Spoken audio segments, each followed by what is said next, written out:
We live in a beautiful world with its massive snowy mountains, the blue ocean, dark forests, deep yellowish fields, and a loving friends and family that we have to share it with. But this world can also be a scary place. Sadly, not everyone in this world is good. There are some people who look and act just like us, who might even pretend to be our friends, but they are actually bad people in disguise. These people sneak among us, trying their hardest to trick, transport, trap, and use children for their own gain. This is called human trafficking.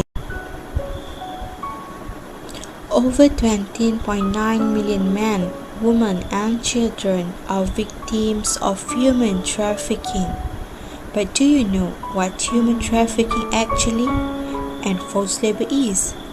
Human trafficking, often known as trafficking persons, is the criminal movement of people for labor, sexual exploitation, and other uses.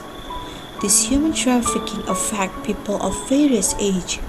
Human trafficking is the process of obtaining individual by force, fraud, or deception for exploitation or financial gain. In Malaysia, human trafficking became a crime in 2010. Forced labor is the main type of human trafficking in Malaysia. This cause of issue can be internal or external to the victims. This case can occur for several causes: cheap labor services, job opportunities, low educational requirement, poverty, and flaw in the law enforcement are few of them.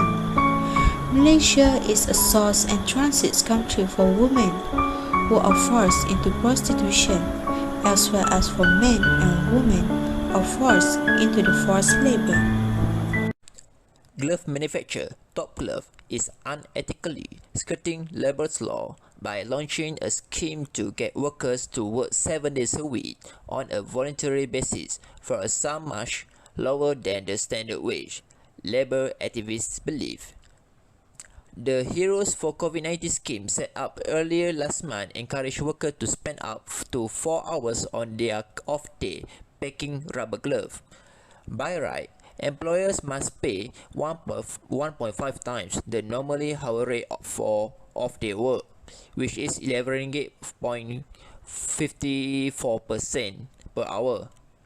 However, Top Glove forage factory workers in Malaysia, the workers who participate said they were only paid 8 ringgit per hour. The deception is one of the indicators of forced labor. The video shows of workers in the factory show social distancing guidelines flouted. Workers complain of their hostels where 24 men live in a dormitory. The condition worsened during the movement control order as workers were discouraged them from leaving the premise. The global coronavirus epidemic has raised the production of rubber gloves, which has affected the workplace environment for migrant laborers in the Malaysian industry that make up a considerable proportion of biggest producer of top glove. Malaysia produces around 70% of consumable rubber gloves that are marketed globally, heavily relying on migrant labor workers from Asian states with limited earnings. Decades of complaint of terrible working conditions, especially lengthy days for poverty wage, overcrowded and dirty dorms, and mental trauma afflicted Malaysia top glove rubber manufacturers. The Employment Act 1995 is the main legislation on labour matters in Malaysia. According to this, working hours cannot be exceed 8 hours one day or 48 hours one week. The employees should get paid leave. A minimum paid annual leave also should be provided to all the employers. Less than 5 hour service, it would be 12 days. Over 5 years, it would be 15 days. And this is a minimum number. Employers must be provided with paid sick leave, which is depend on the services. More than 5 years, it would be 20 days. Employers should be paid for working overtime. There is Occupational Safety and Health Act 1994. This act is all about the safety and health and welfare among Malaysian workers. It is also ensure safety and health policies of the employers. Then we go to Minimum Retirement Age Act 2012. Due to this act, retirement age increased from 55 to 60 for civil and private sector employers in Malaysia. Employers can choose to retire early. In June 2014, government employers and workers, the ILO International Labour Conference, put it overwhelmingly to adopt a new protocol on forced labours. This new legal instrument provides much needed guidance on how to eliminate all forms of forced labours and sanction perpetrators, including the identification, protection, rehabilitation of a victim and their act for justice. Next is the impacts of human trafficking.